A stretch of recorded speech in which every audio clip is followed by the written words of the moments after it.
You're watching Wartscenter. Welcome to Wartscenter.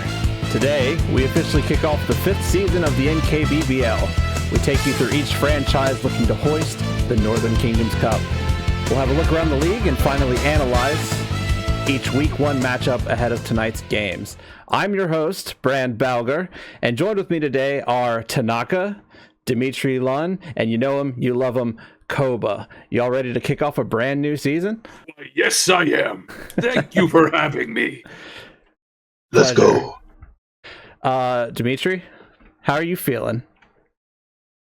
Good. Oh dear, I think he's gone nonverbal. So we'll just carry on, and if he comes around, then he'll give us his insights. This is normal. Anyway, we've got a brand new season of the NKBBL.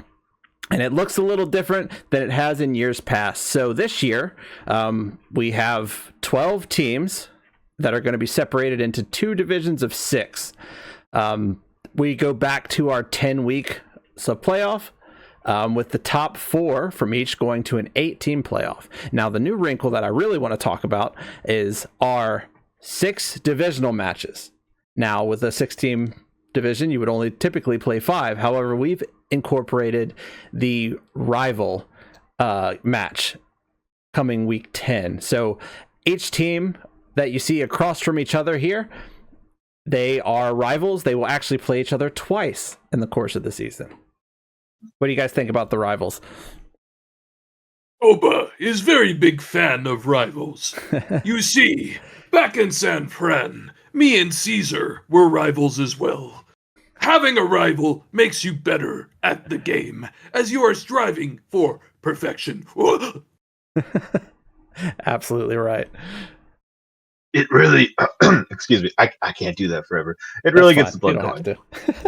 Yeah. Okay, so in our blood division, we'll get into a deeper dive of each of these teams here in just a second and have some conversation about them. But just an overview, in the blood division, we have the Antekan Kings and their rival, the Neuroport Brainwave Blitzers. So the Kings are a Tomb Kings. I know, that one's tough. We'll get it by week 6. I guarantee it. The Kings are a Tomb Kings squad. The old Tomb Kings, not the new Tomb Kings, if you all have heard of the Season 3 release of Blood Bowl. That's happening soon. And the Brainwave Blitzers are a vampire team. Also, we have the Los Alamos Aliens, our 3rd time returning Chaos Renegade squad, and their rival, the Wildwood EU, an Elven Union squad.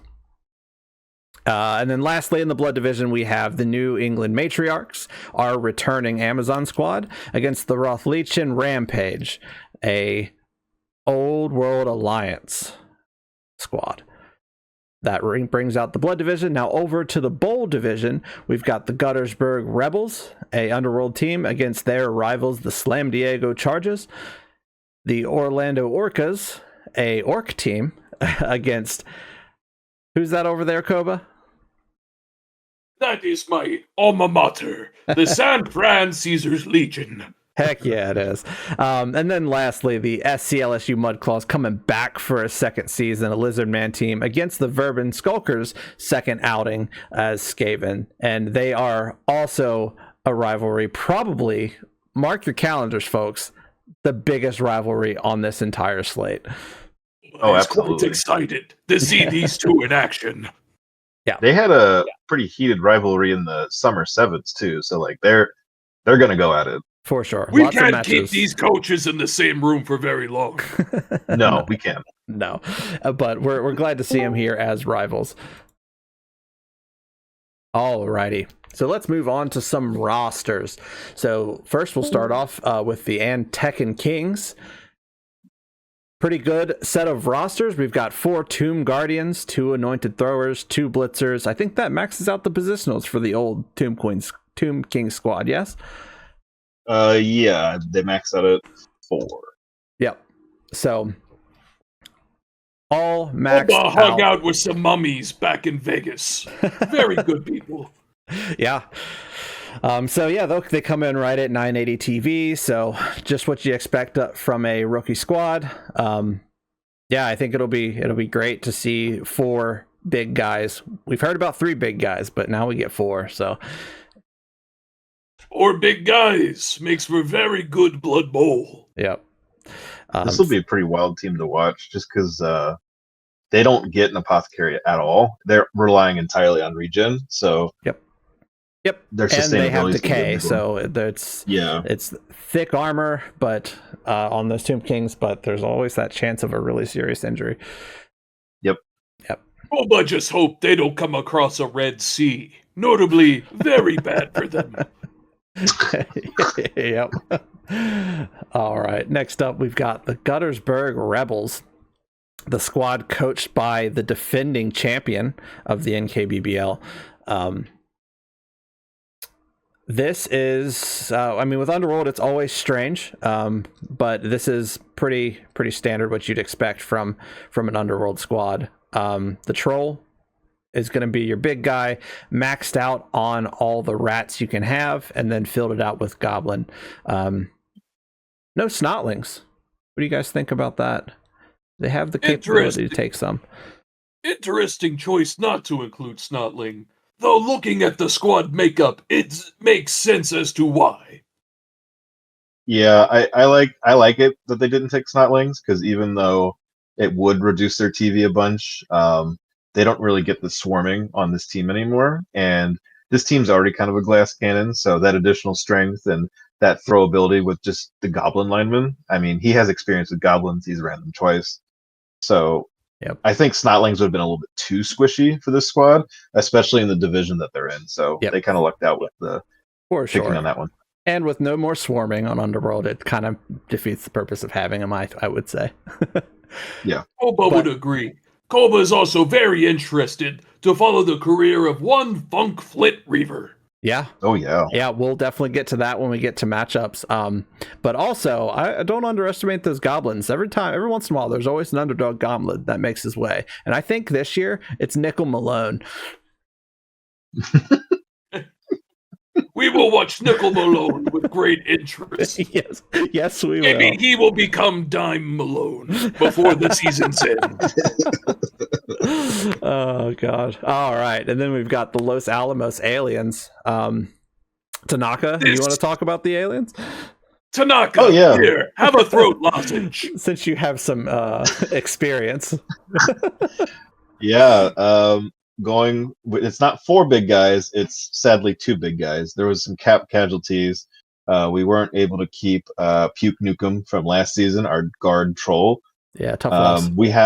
It was a tough loss. However, we have our anchor in Skia Skinflare, our guard block ogre. We have Warpheus, our standout rookie receiver, and just ball handler, our dark elf, who has an array of skills on a really cheap contract. NASCAR Job Blitz's coming back. He's still got that niggling injury from way back in season 3, but he's going to help lock down the ball a bit between tentacles, block tackle. Freak.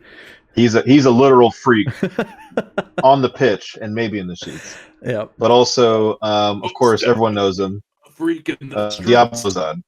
Yep. Diablozad. Last season was kind of a slump. He had instead of 8 casualties and 2 kills, he only had 7 casualties.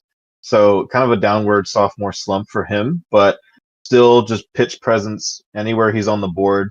Opponents have to respect it. He ate up a large amount of this contract. Of the 1205, he accounts for about 1230. So, I mean, he is a large chunk of this team.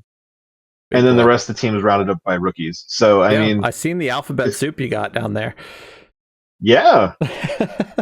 It's going to be interesting. We have our definitive stars, but I'm looking forward to seeing some rookies get some levels in and start to shine. Yep.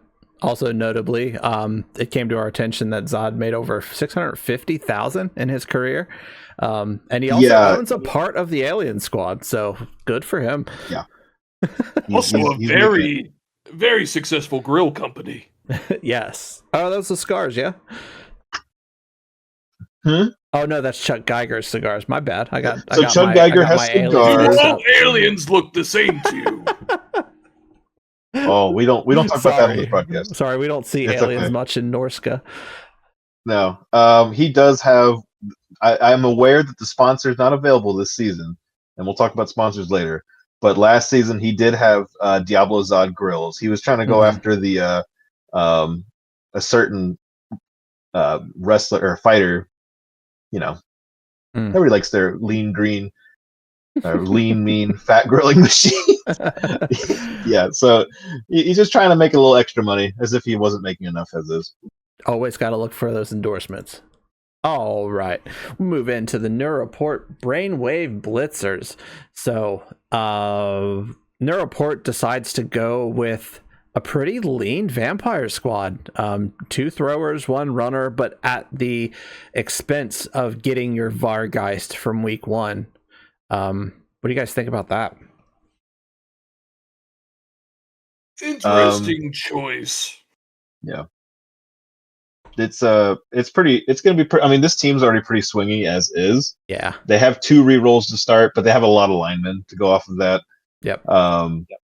Having 2 throwers are probably the best positional in the game. These throwers specifically. So like having 2 of them, you have twice as much of a chance to get some to turn into a superstar.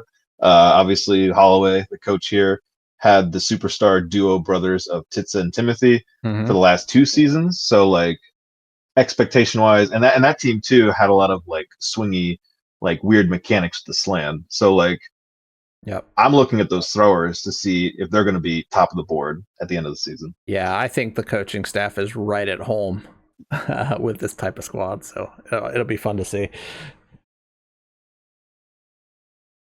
All right. New England Matriarchs return from last year after a second round playoff exit. We see Terrace and Sonia the Dancer return, but other than that, it's a whole rookie squad. But do they need more than Sonya? Very powerful Amazon is she. One to watch this one. Yeah. I really like this redraft build. Very lean. 3 rerolls, apothecary, 2 very strong stars from either end. You got your blocker and your blitzer. I noticed this time around they did start with the thrower. Mm-hmm. So maybe we see more of that patented high flying offense that we've seen in years past with this coach. But yeah, I mean they're basically right around 1,000 TV already, but they have some really strong stars with a lot of built up SPP ready to go. So I expect some good things out of this team. Yep, I think it's the only not so bright spot on the roster is that you miss out on Alkadike Bright Moon, but obviously, like, you know, players come into this league and they retire, and that's completely fine. It'll be up to Ithalia to take the helm and kind of carry on that same amount of legacy. But yeah, this is a all-star redraft for sure. All right, and the Orlando Orcas, one of 2 Orc teams. Is this the only double up Orc? Yeah. Okay. It is in this First season. Yep, we always normally have a double up, and we almost didn't, but here we are. The first of 2 Orca squad. This version decided to go 4 Biggins, 4 Blitzers, 3 linemen, just the 2 rerolls, and comes in at 950. Any thoughts on that, fellas? Not particularly. Yeah, I mean it's standard. Very standard orc team, but standard does not mean bad. Not at all. Yeah, for this one, I like this one from a developmental perspective. This is a new coach, so they're going to have probably a rougher start to begin with, just getting acclimated to the game. They have 6 dedicated fans. Yep, maxed out. Instead of going maxed out dedicated fans, so every game they're going to be coming in with a lot of extra cash at the end of it, regardless of outcome. They don't have an apothecary, but I mean, they're orcs. They're all armor 10. You're so all armor 10. They're all armor 10. So like realistically, like that first week or 2 that usually impacts other teams out of the gate, I think the Orcas are in a good space to, regardless of how those games go, get some development in and have a really good back end of the schedule. Yeah, for sure. The tools are there. The fans are ravenous in Orlando. So this franchise is going to be able to pick up the cash to get another troll, or to finally, or to finance their troll, or some extra linemen, or whatever they need. I think it'll come quick and fast with this Orca squad. All right, the Roth Legion Rampage OWA team. So this squad is pretty split down the middle. OWA is notable for having a lot of options, but they decided to go for the tree man instead of the ogre. A whole host of dwarves and the complementing human side of the squad, and a couple of halflings.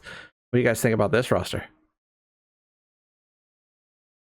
Very interesting. Many strategies can be played with this. Koba notices that we have 2 Halfling Hopefuls on the team, which could very well complement Birchmont Thunderbranch. If you may recall, there was a team known as the Kamurocho Rakusa, where little raccoons were launched in the air by 2 separate treemen, and it proved to be an effective strategy, albeit risky. This squad's pretty. I mean, with OWA, I mean, you're working with essentially the hybrid of hybrid teams. They got a lot of nega traits across the board, but I've noticed with Coach Laws here, he's counteracted that a bit with starting with 3 rerolls out of the gate. Yep. So budgeting for that early on. At this point, he can just worry about just building out the roster and getting those skill ups, because a reroll mid-season is going to cost way more with the squad.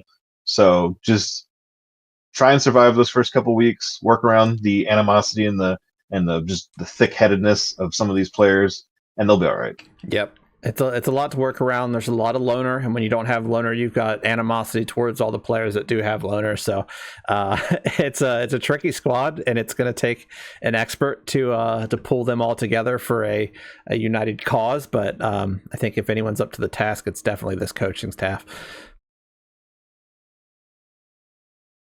All right, Koba, you want to talk about the return of San Fran? Absolutely. When Koba was on the team, we had a rough first season. However, under new ownership, partially by yours truly, we have redrafted but 2 fabulous players. The legendary Harambe, a very strong silverback, as well as Furious George, who has pro, block, and tackle. He may be a lineman, but he's angry, and he may be the key to winning many games. Now, Apes, if you are not aware, are quite an agile team. They are all equipped with extra arms. This makes it very easy to have a good ball game. But the Gorillas, blockers, are not to be trifled with, as they are quite strong. So they have the ability to bring the muscle and the movement all on one team. And that is what I call going ape. Yeah. And Furious George too, I will say they worked masterfully with his agent, and like the contract is pretty cheap. That pro, block, and tackle all came off a random, so I think you guys got him at a steal. Furious really George excited. does it for the love of the game. I love this squad. I'm looking forward to watching this team this season. Yep. As Koba's mentioned, we have a lot of extra arms. This whole squad can potentially pick the ball up and score. It's got a lot of like utility aspects baked into the cake. With wrestle on the runners, you got grab on your big guys. You have Harambe, the legend. But one thing that I really want to point out is this thrower. I'm excited to watch this thrower. They don't start with any extra skills besides extra arms, but they're just a natural with a passing 2+. Like in this league, passing's starting to become more of a thing. And with all these extra arms players, anyone can get the ball. So I'm looking forward to watching this team hit the pitch. Oh, yeah. And for those of you at home who are maybe looking at this squad and going, what the hell is this? It is the Simeon roster. Somewhere in between Secret League and old canon. I don't really know where Simeons lie, but it's like the official, unofficial team. That's not Slan. All right. The SCLSU Mudclaws return. Mama's back, but not in the way you once knew her. She is back, but as a rookie. But all of the sources that were drafted here are returning players. Bobby Boucher, Captain Asano, Sheriff Lugren, and Lyle Robideau. They all start with block. So this is a nasty Lizard squad kicking off, and also at a relatively low 1070 TV. Any thoughts on the Mudclaws? Oba is quite excited to see the Mudclaws take the pitch. They often induce many bloody games, blood for the blood god, so to speak. Mm-hmm. I will make a note. Every coach this year has seemed to done a great job with budgeting. TV has been kept fairly consistently even across the league, thus making it that no one can pay to win this year. I'm excited for this squad, mainly because we might see another Lizardmen team have a second year boost. But one thing I want to call out on this redraft squad is they don't have an apothecary out of the gate, and they have one reroll. Now, we've seen the one reroll build work initially with the Guadalajara's Wizard Lizards way back in season 3. They missed the playoffs, but they were a very good team. I'm expecting some good things out of this coach. This coach is very aggressive. But I'm curious how their luck will fare with the lack of insurance between the rerolls and apothecary. So that's something to keep an eye out on when starting this team. Mm-hmm. Also noted too, I forgot to mention Farmer Fran returns, who was the Dirty Player of the Year last year, I believe. Goated. Yep. All right. I think is Well, Dimitri awake? I see they brought Dimitri his applesauce. How you doing, bud? Okay. Good evening, everybody. Apologies, we had some technical difficulties on our end to get through jump through some hoops, as it were. But what have you? But goes nonverbal sometimes too, Dimitri. It's okay. It's all right. He was with us on the desk, but not with us in mind exactly. Yeah, spiritually. But yeah, he was here physically, but mentally he was somewhere else. But now he's back. All right, well, and that we'll move on to our next roster, the Slam Diego Chargers. This is the second Orc squad, and a little bit of a different take than the Orlando Orcas decided to go with. This squad, the main difference is they went for the third reroll. Now, in order to get that extra coaching help, it means you have to drop a lineman and replace it with a goblin. So, any thoughts about the differences here, fellas? If one were to ask Koba would say this team is a dirty ripoff of the Orcas. Is it? I mean, I like the Koba. Is it because you saw the other roster first, or is this a real thought? Oh, but we'll have to think on this. Okay, buddy. I like the variant. Mind mentality there, huh? Yep. Pardon. Say, what's Koba grabbed banana?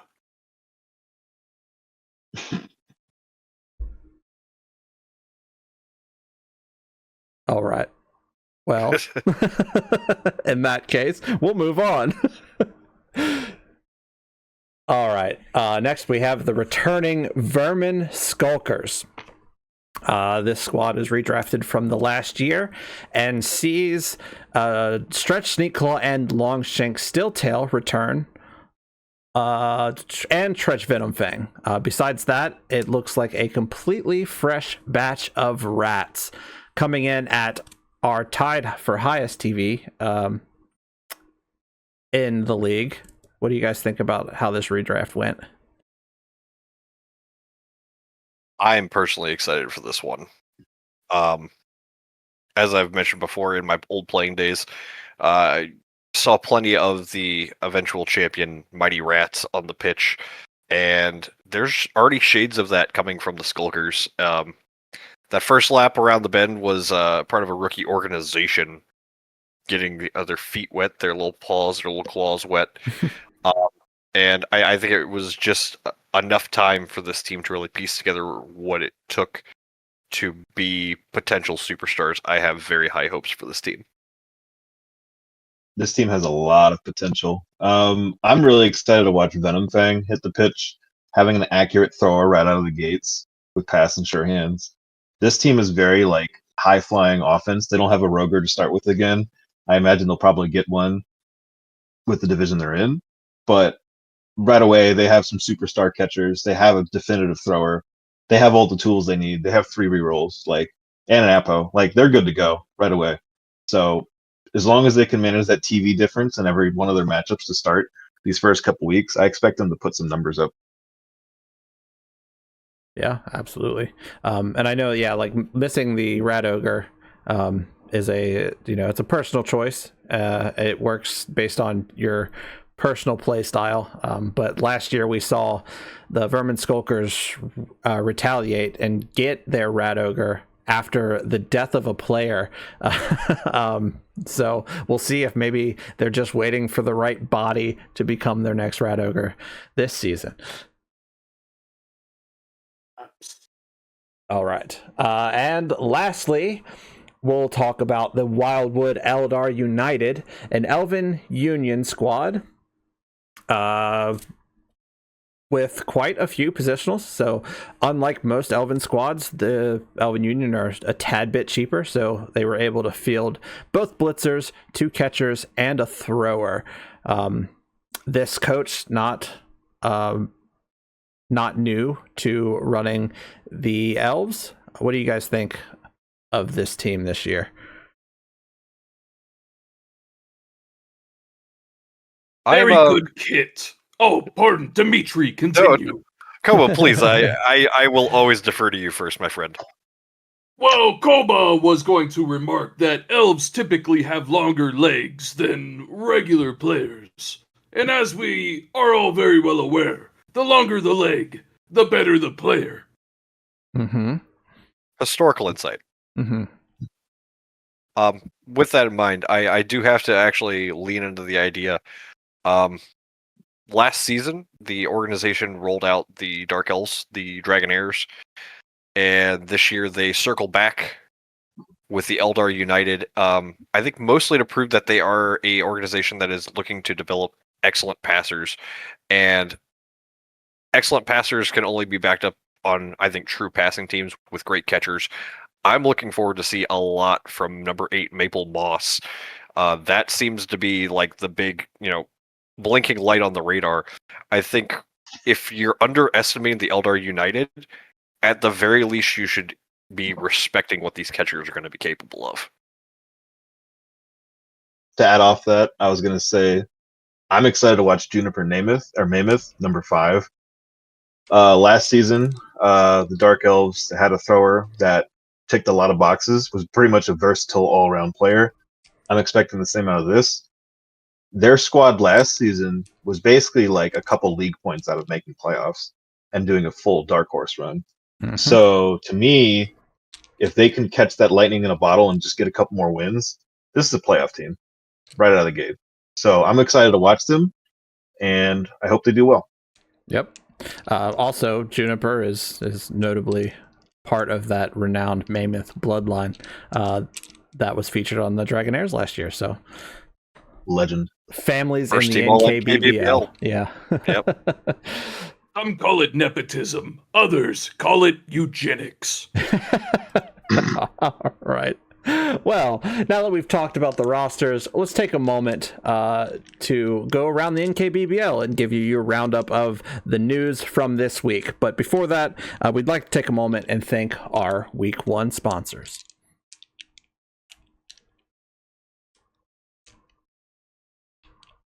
Koba, are you with us? Mold Star Chili, the taste of Neo Natty. Big Bob's Beeper Emporium. Nobody beats the king. Emerald Debts Casino. Rolling in the deep. Great. Thank you so much. Koba hired someone for the ad read. Perfect. Thank you. All right. So around the NKBBL, we talked a little bit about Diablo Zod, but during this off-season, his holdout finally comes to an end as he sees over 500,000 gold added to his coffers. In the SCLSU Mud Claws, Mama Says Blood Bowl is not the devil, returns to the squad as a rookie Croxagore. In Rothlechen, Thunderbranch and Noki connection seem to be proven in practice. Reports from that squad say they have not failed a third teammate all training camp. We'll have to see how that plays out in the real world. And over in the Slam Diego Charges, Junior Seau promises a record-breaking season. If it happens, you heard it here first on Wartscenter. And the NKBBL travels for week 1 and showcases in Woznia Findlay Sporting District. This is a graveyard situation. The forecast is looking relatively okay for Blood Bowl, but there is a chance of fog, lightning, and thunderstorms. So a little more to look out for this week 1. All right, fellas, you ready to do some pick'ems? Absolutely. Koba ever. All right, so let's start, Koba, since you're so eager, with the Matriarchs versus the San Fran Caesars Legion. So we've got a squad that is only separated by about 75 TV. For the Matriarchs, we have the return of Terrace and Sonya, but missing Alkadike Brightmoon, a team that features all dodge because, you know, they are Amazons, and are 7-4 last season with a second round playoff exit. On the other end, San Fran is also a redrafted team who sees the return of Furious George, a very great player, which we've touched on, and also Harambe. So I'm curious myself if we're going to see those D16s, those injury dice, come out when Harambe starts throwing blocks. And although they only went 10-1 in season 1, we've been quite removed from that inaugural season of the NKBBL, so I imagine that will improve. All right, Tanaka, you're up first as always. What do you think? All right. Well, folks, this is 2 redrafted squads that are leaner on the TV side, both adopting the approach of redrafting 2 skilled vets and running rookies the rest of the way. New England Matriarchs were able to get about 3 rerolls versus San Fran Caesars 2, which might prove the key to victory here. Lustrian inducements aren't too amazing, with only around 70k to spend. I don't expect that to really sway the game too much. Matriarchs are obviously a historically winning squad. Legion are coming off a disastrous season, but as we've said, that's pretty far well removed. I think the score will be closer than expected because of the elusiveness of the Amazons, but across the board, I think the dodge will give them a definitive edge. I'm saying 2-1 Matriarchs. All right. Dimitri, what's your take? Those that have been following along with a lot of the preseason coverage will know that I'm very high on the Matriarchs. I have them as my preseason number 1. They're definitely, I think, a big threat team. I think the thing that wasn't pushing them over the edge was the versatility that the team can bring to the table. But we talk about versatility. The Caesars Legion squad is definitely capable of being a deceptively versatile team, especially with the coaching that they've got. Bring in the coach from the Manhattan Mutant Mayhem from last season. So there's a definite, I think, mold that needs to be put together for both of these teams. In the case of the Matriarchs, it's getting that last little bit to get you to be a NKBBL finalist. And in the case of Caesars Legion, you're looking to, finally start fitting the puzzle pieces together, putting wins on the field. I actually have this being a deceptively close game because of the history between the coaches of these organizations, but I have the Matriarchs going up 2-1 on Caesars Legion. I think this is going to be a closer game than most people might expect if they're not familiar with the product that they're going to have in front of them. Again, Matriarchs are probably number one team in the league in my opinion, but do not count out the Monkeys this time around. Perfect. All right, Koba, I'm hearing a lot of disrespect for your alma mater. What do you got to say? I say San Fran will win 2-1. All right. Short and sweet. We love to see it. Now, do keep in mind, the matriarchs are a force to be reckoned with, and their legs are quite long. However, their armor can be broken, and Harambe craves blood. With the ball-handling skills of extra arms, I believe the apes will take this home together and strong. All right. Yeah, and then for me, I've got I've got 2-0 matriarchs myself. Not that I don't think San Fran is capable of coming in and stunning us all, but I think after last year, the matriarchs, they've got a chip on their shoulder. They've got a lot to prove, and I think at the beginning of this season, like Dimitri and Tanaka have said, this is the team to watch. Like, this is the on paper number one. Amazons are extremely strong. This team had an extremely strong outing last season, and they've really only gotten stronger. So yeah, I think it's going to be a rout for the matriarchs. All right. Next up, we've got the Neuroport Brainwave Blitzers. See, there we go. I just had to take a second. Versus the Vermin Skulkers. A pretty wide disparity in TV. The Blitzers are going to get about 205 gold to spend.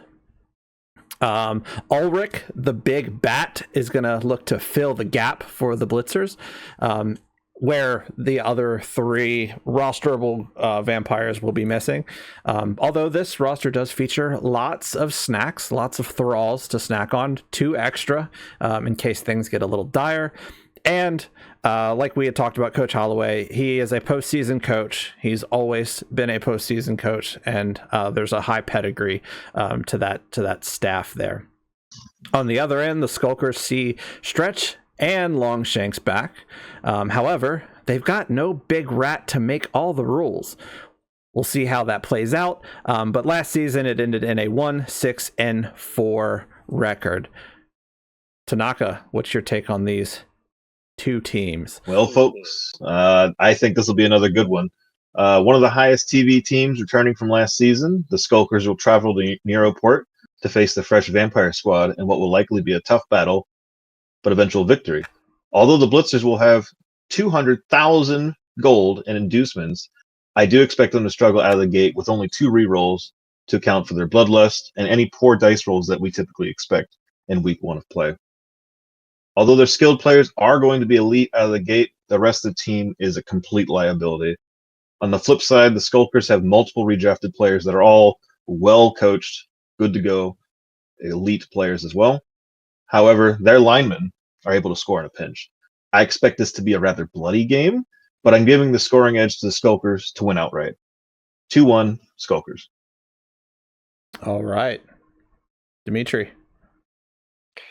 Well, I want to first bring up the point we talked about Coach Holloway and his experience with postseason, being a coach that always finds a way to put himself, best foot forward. That said, he transitions to another swingy team playing vampires, and vampires are debatably a trickier level 1 team to pilot than Slan would be otherwise, coming off 2 years with the Grung. I think there's a lot of potential for the Brainwave Blitzers this season. I believe that they have one of the better rosters. I also personally believe that only 4 standard vampires, including the Big Bat, is a perfectly valid way to start this roster, just because it allows you to focus in on that. That said, coming into this game against a veteran, albeit not win experience team in 11s of the Skulkers, for anyone that may have watched over this past summer in the 7th circuit, the Skulkers came out and put up a fight all the way to the end, showing that they are capable of being the run and gun team. And they might be without the big rat, but they got 4 gutter runners, and they're changing up their playstyle to lean into that speed. I have the Skulkers going 3-1 in this game. I think the Blitzers are going to put up a fight. They're not going to go down without swinging. But these Skulkers have the potential to just run all over the place. And I think in a level 1 versus skilled matchup, the Skulkers are just going to run away with it. All right. Perfect. Koba, who you got? Koba is giving this one to Neuroport. Now, the reason being, rats, very fast, very weak. The Brainwave Blitzers, very hungry. Blitzers will eat rats. Thank you for your time. Okay, perfect. And he passed me a note. He said it's going to be 2-1. The Brainwave Blitzers as well. So Koba learned to write. You know how to read? No. You now remember the semifinals report from last season? Yeah. So for me, I see two very aggressive coaches. I remember the coach of the Brainwave Blitzers. He's very used to getting aggressive with Timothy and Titsa, and I think having a whole squad of vampires with that extra strength in some places, the extra agility, I think that's going to lead him to want to score early and often. Likewise with the Skulkers, I think they kind of unlocked something in the 7 series, and they're going to look to light up the score as well. So me personally, I see this going as a bit of a barn burner. I do give the edge to the Brainwave Blitzers, but I think it's going to be a 3-2. All right. And next we have the Wildwood Eldar United versus the Guttersburg Rebels.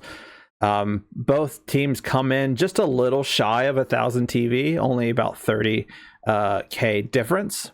From the Wildwood side, we're going to see the Mammoth bloodline and how strong it truly is as Juniper takes the pitch as a thrower.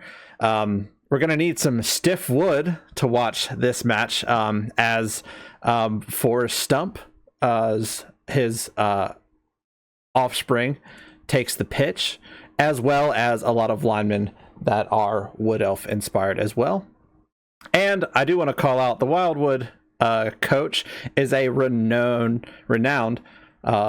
for playing the spoiler. I'm sure Tanaka can share experience there, but they themselves had not made the playoffs, but they have definitely worked very hard to keep people out of it, and we love to see it. On the other side, though, probably the most exciting, the returning champion comes in to coach Guttersburg, and a returning MVP has some offspring, I assume, from the Flint Reaver clan, Funk Flint Reaver. So we're used to getting skrunked on, but are we going to see somebody get funked on? That's what we want to know.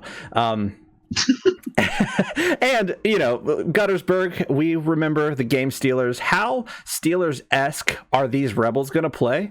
It'll be interesting to see, and I'm looking forward to finding out. And like we talked about the coach for the Rebels, they are our only 2-time champion.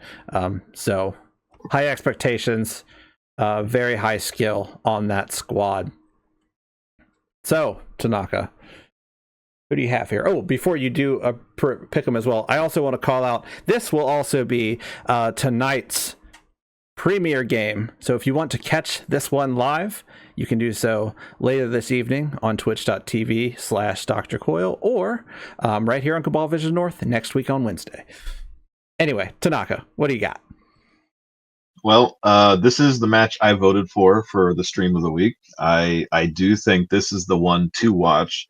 As I've mentioned, the Wildwood EU are, in my opinion, a playoff team or playoff-esque team right out of the gate. And we have the Guttersburg Rebels, piloted by one of the best coaches, if not obviously the best coach, 2-time champion in the league. I expect this to be a shootout.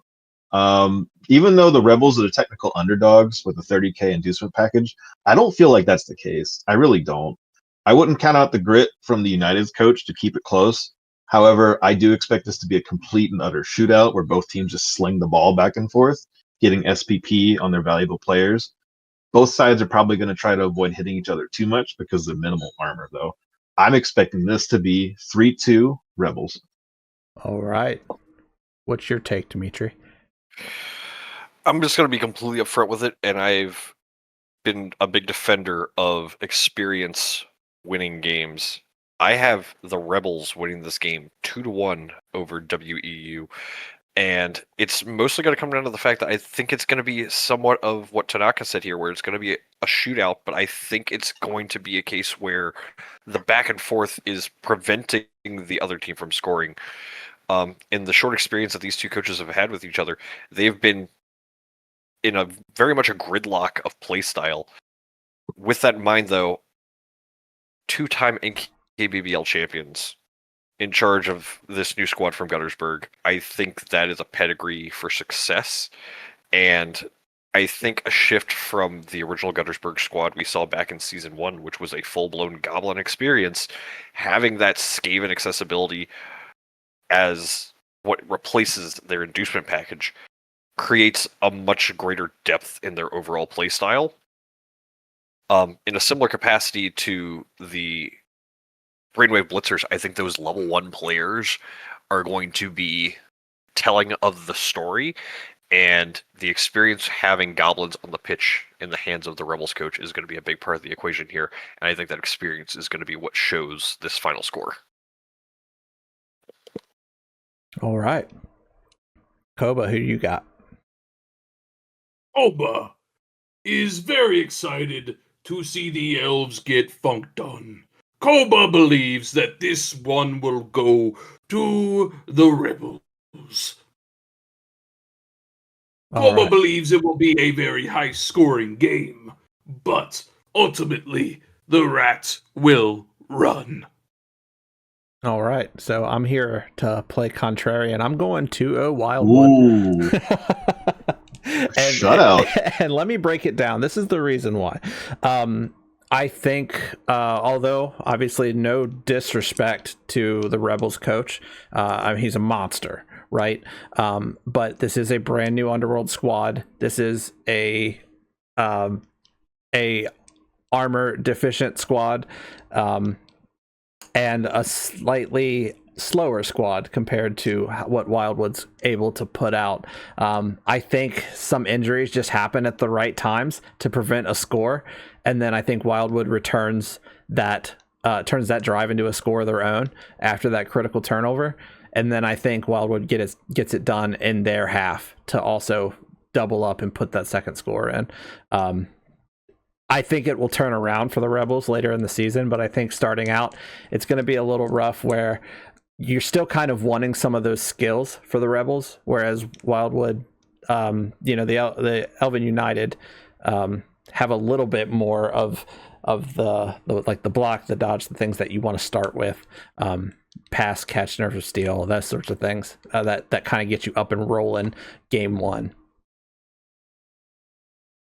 I do have to agree with that. Yep.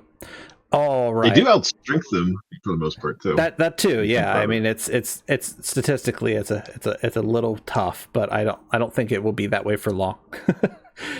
Anyway, on to our next match. We've got the Rothleech and Rampage versus the Orlando Orcas. Both come in nearly at 1,000 TV. The Orcas will get an extra 50K. The Rampage, headed by notable veteran Dolph Finnegan. He's going to look to lead the team here. And someone hit the Lunk alarm. We're going to have to see if Lunk's got it in the bag. And notably, this coaching staff came from the famed Undeheim Mighty Rats. So there's a lot of talent in this room. On the other end, we've got a brand new coach joining us, and we have a history of Orc linemen really blowing up the league and becoming a star player. And from Orlando, we're hearing that it's going to be Tillicum. Tillicum's going to become uncaged and be a casualty monster this season. But the truth is, we've got the Orcas in the building. Are they going to show those killer instincts throughout the whole season? We'll have to see. They do come in with a more consistent roster, I would say, than the Chargers. So it'll be interesting to see how those differences play out. Tanaka, who do you have in this matchup? Well, folks, this is the Orcas. Welcome to the league moment. This is their first ever game. They're going to be playing against the commissioner with a brand new squad, of course. I will say, thankfully, this has no major impact on standing. So anything that does happen in this match, they should have enough time to recoup by week 3. Orcas are slow. Rampage have a few scoring routes beyond a traditional run game. I wouldn't count the Orcas out from being shut out. A good orc cage can obviously just rumble up the pitch and get some damage done. What I would tell fans to keep an eye out for is the casualty box more than anything. The Orcas should hold strong with an armor 10, but the Rampage do have a few softer spots in the roster that they're going to want to keep protected. I expect this to be a 2-0 Rampage win. Alrighty. Dimitri. I do have to echo a lot of those sentiments. It's going to be 2-0 Rampage again. There's a lot of, coaching expectations that I think are going to set the bar here in this matchup. I know that I am one that definitely believes in, the experience of who's, running the organization has a lot of impact on the equation. But I do completely agree. Rampage have openings in how their team is put together. They're a much softer team here, level 1. They don't have as much of a speed advantage as it would come off against a orc team either. So as far as this, match leaning one way or another for speed or fighting, this is going to be a fighting match more than anything. I still have the Rampage taking the game because of that, experience and having access to a scoring threat like Tad Lateness, who's able to get downfield easily. This is going to be a game where I think the Orcas are going to run up the casualty column. I truly think that there is going to be bodies everywhere in the blue and pink. But they're still going to have to figure out how to play the ball. They still have to get that experience under their belt to start scoring touchdowns. Whereas the Rampage are a put-together squad that will know how to play through those deficiencies. All right, great. Koba. Koba foresees a match that will be a lot of blood, sweat, and tears. However, it will end in the Rampage slaying some whales. Greenpeace will be called, but it will end in 2-1. Woo! Thank you, Koba. All right, so I think I'm either gonna just have the best record in pick'ems or the absolute worst after week 1. It's only week 1. I'm going 0-1 Orcas. Shutout. Yeah, That's a completely valid score too. I think, although the Orcas are probably not going to put in an exceptional attempt to score, I think they somehow find their way in there as the bodies start falling. And I think the few things that really tipped me off to wanting to go that way is really the practice reports I'm hearing from Lunk Frumbledunder. He's a great troll slayer, but you got to show up to practice on time. Has he been a little late? He's not been really participating well. And like he's, his frenzy has gotten him in a lot of trouble during training camp. So I think he's just going to be on the back foot a little bit. I think one of his blitzes is going to go awry and it's going to find the ball in the Orcas' hands, and they're going to just trudge down the field, get the score, and be able to play defense after that and kind of shut it out. Plus, also, I do remember there was a similar match, and Dimitri, you might have to remind me. I believe it was a match last season. It was Undaheim's starting match. It was also against a new coach that went to, I believe, a draw. Back in season 3, the Mighty Rats opened the season with a very close game against the upstart Chosen Grung, who very nearly forced a draw in what turned into a wild shootout of a game. The Rats were looking for a way to, bounce back after having a tumultuous finish to that season 2, and I think they underrated those slan frogs, and as we know very well, you are measured by the length of your legs. Indeed. And if we want to talk about length of legs, the Rampage are starting 2 halflings. on a full 11-man roster. So those halflings are going to be getting experience, and halflings do not have long legs. Indeed. So yeah, it's just one of those things. Like early in the season, you expect the championship Undheim coaching staff to get it done, but there's not been many, but there's been just a few bumps, and they always seem to happen early, and it seems like against some of these inexperienced teams. So that's the reason why I put my bid in for the Orcas. All right. Historically dangerous in week 1. Yeah. All right. The Antekan Kings versus the SCLSU Mudclaws. The Kings are the old Tomb Kings roster, since obviously the new Tomb Kings roster was just announced. We're going to see for the first time, maybe ever, 4 big guys. We're used to 3 big guys, but now we added one, and that's going to be great to see. Breaking expectations. Yep. And we're hearing mixed news about Patella McAfee, the anointed blitzer. Is he going to be great? Is he going to be awful? It really is a test of, are we going to see the Patella McAfee show this season? And the coaching staff, it's a whole rookie squad. They're just getting their feet wet in the world of Blood Bowl. So that always brings this extremely fun unpredictableness to this matchup. On the other end, the SCLSU Mudclaws come in with 4 veteran Saurus and Farmer Fran, a veteran dirty player. And, Mama's back. Mama's back. She said Blood Bowl, not the devil. And she's coming back for another round. Big Croxagore to lead the way. The Mudclaws were 2-4-4 just last season, so they're going to look to put some more numbers in that win column. But Tanaka, who do you see getting the edge here? All right, folks. Well, we've talked about it before, returning Saurus squad in the SCLSU Mudclaws. I have a bit of a favoritism towards Lizardmen, if you can only imagine. I will say the Mudclaws did struggle turn their high body count last season into victories, but I think this game has the makings of greatness. On paper, they outclass the Kings across the board. They're faster. They have better agility. Their roster split actually turns into a benefit, since the block Sauri can kind of hold their own against Tomb Guardians more so than a standard lineman, while the Skinks can just jet past and get the ball and score a bunch. The Mudclaws managed their cap really well this offseason. They kept their overall TV low, so I don't expect the inducement package to make a huge sway on this game state. Although the Kings are likely to lose the match, in my opinion, from a scoring perspective, this is the prime position to severely cripple the Mudclaws season early if the Mudclaws get a little bit too cocky with their play.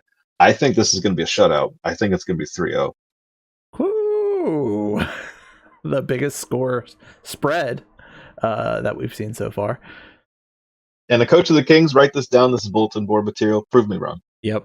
We're going I love to see it. All right, Demetri, who are you taking? I think that the experienced Mudclaws are going to come out here and win this game.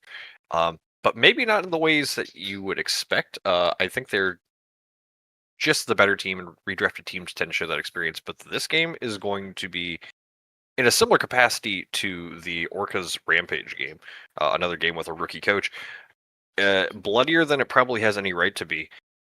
We talk about those Saurus having block being a big measure that's going to keep them sturdy, but they are going in against the unprecedented concept of 4 big guys, and I think that is going to be, I think, a distraction for the aggression that we usually see from this Mudclaws squad, where despite the block to go all around, those 2-die blocks, at least as long as the positioning holds up, are going to be a big deal for the Kings to try and at least cause difficulties in the pile, which I mentioned the pile because that's 100% the tactical style from SCLSU. But to echo Tanaka about the redraft, the requirements for this team to field a team for this new season, they're going to have to rely on Skinks more than they did last season, at least out the gates here. And that's why I have the 2-0 final score in favor of the Mudclaws, is because it's going to be just an absolutely dirty pile-on game. But Tomb Kings are notoriously difficult when it comes to figuring out how to pick up a ball, and when you're forced to employ a full line of skinks, eventually that ball is just going to hop into some lizard hands, and I think they're just going to run and score the touchdowns when they get those opportunities. Yep. And they won't have the benefit of using that secure the ball skill. Koba, who are you taking? Koba declares this a victory for the Mudclaws, 2-1. Although there are 4 big guys, Mama is much bigger. Now, gentlemen, if you excuse me, I will be trading some stocks for the next 10 minutes. Okay, you got it, Koba. We'll rattle off your last predictions for you. I can definitely yap on the next one. Don't worry. Yep. All right. I'm taking the Kings. I'm being contrarian to everything. I believe in the rookies this season. I believe in those 4 big guys. I think for the first time, maybe ever, in the history of SCLSU, the unstoppable force meets the truly immovable object. And even though it's going to be hard to pick up that ball, once all of the skinks are laying in the casualty box, they will succeed a 4+ with sure hands and find their way to victory. The old rough and tumble strategy. Yes, indeed. All right. And another candidate for the match of the week, the Los Alamos Aliens versus the Slam Diego Chargers. The Aliens see a 205 TV difference. They are up quite a bit. As the redrafted team, it makes a lot of sense. A lot of big stars return. NASCAR and Morpheus. But the question remains, out of those returning players, is Zod going to be worth that big new contract? We know that he has held out for majority of this offseason. It's going to be a true testament of, is he ready to play week 1? The Aliens are 10-9-3 all time across the last 3 seasons. So they've seen themselves a bit of every column, but mostly at like a 500 record. On the other end, the Slam Diego Chargers, LT, Lightning Tom, is looking to take the lead as the Orc Blitzers. We're hearing from the staff in the training camp that everyone is taking a different approach. They're doing positive self-talk. They're doing all of their positive WA formations every day before practice, and it's really led to a lot of positive in that locker room. And as we know, the Slam Diego Chargers is helmed by the Jotunheim Valkyries, a squad that I'm very familiar with and fond of. Their head coach comes over to lead these Orcs to victory through the Badlands. All right, Tanaka, what's your take on this matchup? All right. Well, before I start yapping away, I will say there was one benefit to Zod holding out this offseason, and that was he had enough time to truly get over that niggling injury he suffered from Barag Gulchur way back in season 3. He's fully healthy for the first time since like week 5 of season 3. So we're expecting good things from him this season, and hopefully that contract extension was worth it. Now, I didn't vote for this one just because I felt like the fans had probably seen enough of Brandon Bull. This is Brandon Bull 7, people. All right. These matches are always nuts. Brandon Bull's great. All right. Last season's edition of Brandon Bull ended with the Aliens thrower Chuck Geiger Sr. tucking the ball and refusing to throw it to tie the game against the Black Forest Guardians. This match will likely be another thriller with one huge change. More bashing and an Aliens win. Although the Aliens are providing the Chargers a massive inducement package, tied for the largest of week 1, they won't have the exact same tools to exploit with that goal like last season. Last season, the Guardians used their massive inducement package to hire superstar Eldril Sidewinder, who proved to be a key part of their victory, forcing the Aliens to kind of split their defensive front on a turn 7 to turn 8 sequence that allowed the Guardians to tie the game back up before the half. This go around, the Chargers are significantly slower overall compared to that team, and they won't have access to a Movement 8 elf catcher. So that should help a little bit, right? The real question for the coaches and fans is whether or not we will see Diablo Zod pop off. He has claws. This is an armor 17 or armor 10 team, essentially armor 8 if, he pops off.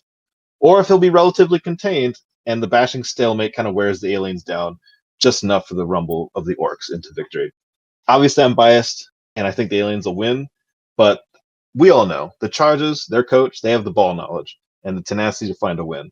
I wouldn't count it a tie in this instance for this game, but since we can't pick ties, and I want this win, Brandon Bull is going to be a 2-1 victory for the aliens. All right. Yeah. I will step in and note. I told the desk they're not allowed to select tie, even though it is a valid outcome. I want the last one was so close fights. to being a tie. Yeah. But this will be a good one for sure. Yep. All right, Dimitri, who are you taking? This one is going to be a tight game. Two historically strong competitive coaches.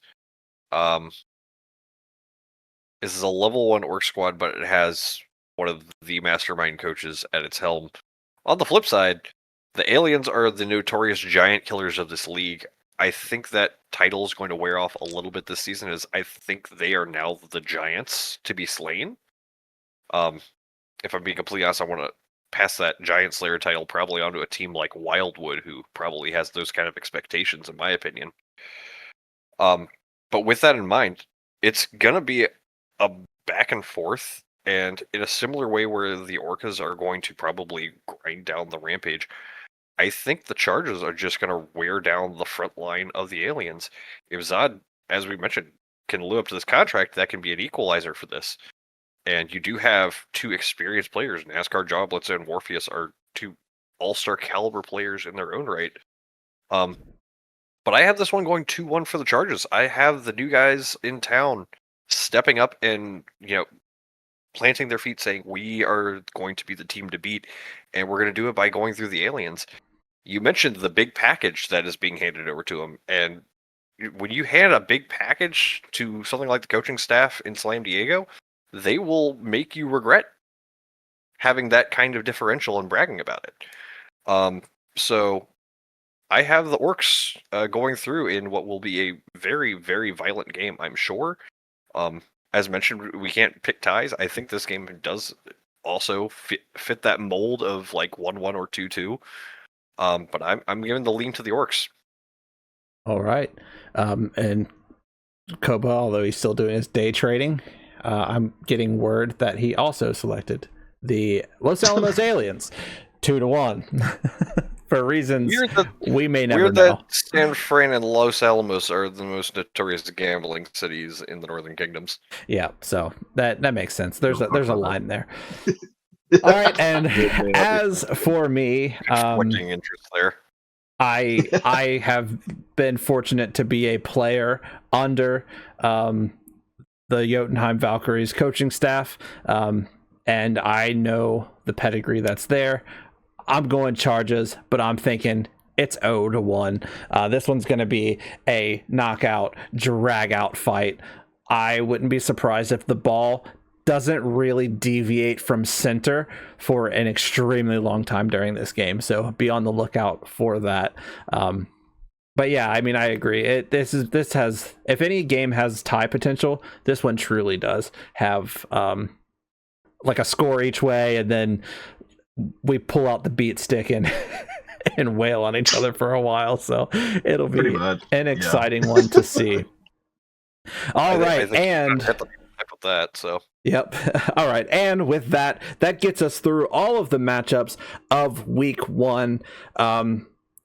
That'll do it for us here tonight on Wartscenter. So be sure to check us out later today on the stream and next week to see how week 1 turned out. Anything else from my lovely casting crew? See you out there. Good luck, coaches. Have a great season. All right. Tune in. Season. We'll be reading on social media. So. Yep. All right. Well, season 5 officially starts now. Thank you for watching. Goodbye.